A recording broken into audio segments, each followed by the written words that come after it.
Hello dear student, कैसे हैं आप सब। आई होप आप सब अच्छे होंगे। सो बच्चों, आज आपकी 3rd क्लास का चैप्टर नंबर 10 स्टार्ट करेंगे हम। आपके चैप्टर का नाम है क्रिया।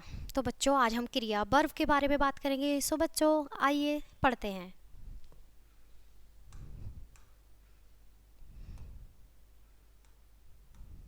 सो बच्चों, क्रिया, संसार के सभी प्राणी कुछ न कुछ काम करते हैं। जो संसार में प्राणियां होते हैं वो कुछ ना कुछ काम करते हैं। जैसे कि आप भी पढ़ रहे हैं और मैं पढ़ा रही हूँ, तो सभी लोग कुछ ना कुछ काम करते हैं। तो बच्चों, हम क्रिया जानते हैं, क्रिया कैसी होती है। प्रकृति भी अपना काम करती है। प्रकृति जो होती है हमारी, वो भी अपना काम करती है। जैसे मनुष्य अपना काम करते हैं, कुछ कार्य स्वयं होते हैं और कुछ करने पड़ते हैं। कुछ कार्य जो होते हैं बच्चों, वो स्वयं होते हैं और कुछ स्वयं करने पड़ते हैं, कुछ अपने आप होते हैं। ठीक है बच्चों, आओ चित्र और उदाहरण के माध्यम से समझें। चित्र और उदाहरण के माध्यम से समझते हैं। ठीक है बच्चों, देखिए यहाँ चित्र दे रखे हैं। अब हम क्रिया की बात कर रहे हैं, यानी कि वर्ब की बात कर रहे हैं। तो हमारी जो वर्ब होती है वो कैसी होती है, क्रिया कैसी होती है, क्रिया कैसे की जाती है। ठीक है, यहाँ पर देखिए चित्र में सबसे पहला चित्र है हमारा, सूरज निकल रहा है। सूरज निकल रहा है, सूरज निकलता हुआ बच्चों दिखाई दे रहा है ना आपको। तो सूरज निकल रहा है, यहाँ क्या हो रहा है, क्रिया हो रही है, वर्षा हो रही है। तो यहाँ पर इस चित्र में हमारी वर्षा हो रही है। तो बच्चों, ये क्या अपने आप हो रही हैं, इन्हें हम नहीं कर रहे, इन्हें ये अपने आप हो रही है। प्राकृतिक क्रियाएं होती हैं कुछ। अमन सो रहा है, तो अमन सो रहा है। ठीक है बच्चों, माँ खाना बना रही है, तो माँ है खाना किचन में, रसोई घर में खाना बना रही है। गुरमीत तबला बजा रहा है, गुरमीत जो है तबला बजा रहा है, वो अपनी क्रिया कर रहा है। बंदर पेड़ से कूद रहा है, और बंदर पेड़ से कूद रहा है। ठीक है बच्चों, आगे देखते हैं। तो बच्चों, ऊपर दिए गए चित्रों में आपने देखा कोई ना कोई कार्य हो रहा है। सभी वाक्यों क्रम्स में निकल रहा है, हो रही है, सो रही है, बना रही है, बजा रहा है तथा कूद रहा है आदि क्रियाएं हो रही हैं। अभी हमने आपको बताया था कुछ अपने आप हो रही हैं, कुछ हम करते हैं। ठीक है बच्चों, जिनमें सूरज निकल रहा है। ठीक है, सूरज निकलना और वर्षा होना क्रियाएं अपने आप हो रही हैं। ये क्या है, प्राकृतिक क्रियाएं हैं। ये क्या हो रही हैं, अपने आप हो रही हैं।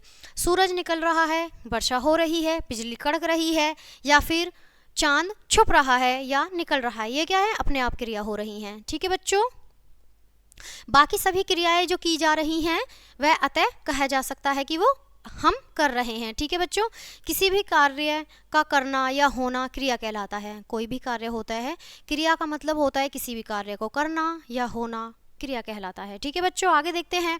क्रिया के बिना वाक्य अधूरा होता है, अर्थात वाक्य का अर्थ है स्पष्ट नहीं हो पाता। जो क्रिया का बिना वाक्य अधूरा होता है, क्रिया के बिना जो होता है काम अधूरा होता है। ठीक है बच्चों, अर्थात वाक्य का अर्थ स्पष्ट हो पाता है। ऊपर लिखे वाक्य फिर से देखिए, ऊपर लिखे जो वाक्य हैं फिर से देखिए। ठीक है, यहाँ पर माँ खाना बना रही है, ठीक है, बना रही है। गुरमीत तबला बजा रहा है, बंदर पेड़ से कूद रहा है। ठीक है बच्चों, समझ आ रहा होगा। आगे बढ़ते हैं।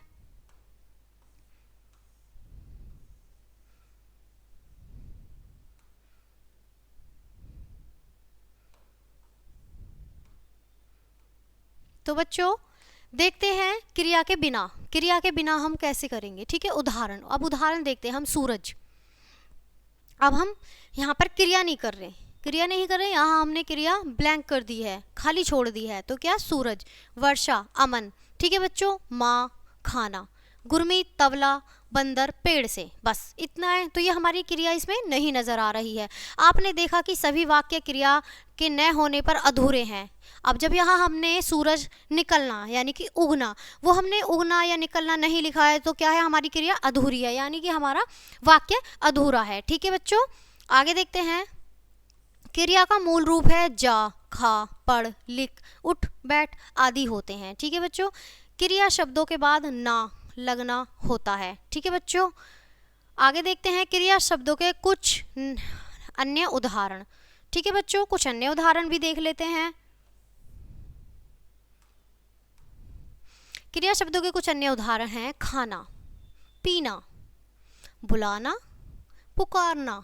ठीक है बच्चों, खरीदना, बेचना, उठना, सोना, खेलना, बैठना, चलना, दौड़ना, देखना, सुनना, नाचना, कूदना, आना, जाना, हंसना, रोना, बोलना, गाना, लिखना, उड़ना। तो क्या है ये बच्चों, हमारी क्रियाएं हैं। क्रियाओं के शब्द हैं कुछ, ठीक है बच्चों। अब आगे देखते हैं हम, अब तक हमने क्या सीखा इस चैप्टर में, आइए पढ़ते हैं। काम के करने या होने होने को क्रिया कहते हैं। काम के करने को और होने को क्या कहते हैं, क्रिया कहते हैं। कुछ क्रियाएं स्वयं होती हैं और कुछ खुद से करनी पड़ती हैं। कुछ शब्दों के बाद ना लगा होता है। क्रिया के बिना वाक्य अधूरा होता है। अभी हमने पढ़ा क्रिया के बिना वाक्य अधूरा होता है। तो बच्चों आज हमने अपने चैप्टर में क्रिया पढ़ी, क्रिया के बारे में जाना कि क्रियाओं के बिना हमारा कोई कार्य या कोई शब्द अधूरा है। तो बच्चों ये चैप्टर आई होप आपको अच्छे से समझ आया होगा। आपसे मिलते हैं नेक्स्ट चैप्टर में, तब तक के लिए बाय बाय प्यारे बच्चों।